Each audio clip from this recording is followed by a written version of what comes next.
Мен номері 27 мәртебе жалпы орта білім беретін мектебінің 7 сынып оқушысы Нұрымбетова Жасмина. Экология ол біздің планетамыздың саулығы және де біздің өмір сүруімізге өте маңызды ғылым. Біз табиғи ресурстарды барынша дұрыс ұстап, барынша оларды дұрыс пайдалана білуіміз керек.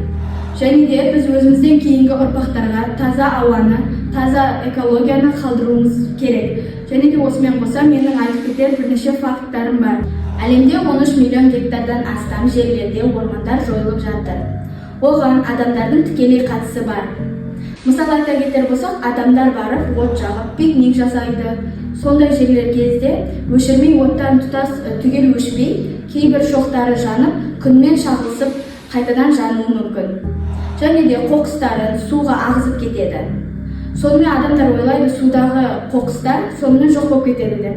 Бірақ онымен судағы жануарлар да азап шегуі мүмкін. Ауаның ластануы тек қана қалада емес, ауылды адамдарға да көптеген әсерін тигізіп жатыр. Көптеген түтіндер және де соның кесірінен адамдарға ауаның ластануы тиіп жатыр.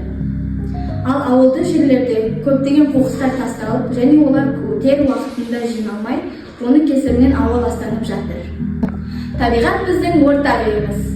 Және де табиғат бізге сұлулық, таза ауа, су сыйлайды. Сен де бей-жай қарама, табиғатты қорғау өзімізден басталады. Өзгеріс жасау үшін үлкен істердің қажеті жоқ. Бір қадам жаңа істердің бастамасы. Сен де мен секілді ағаш ек, табиғатқа орасан зор үлесіңді қос.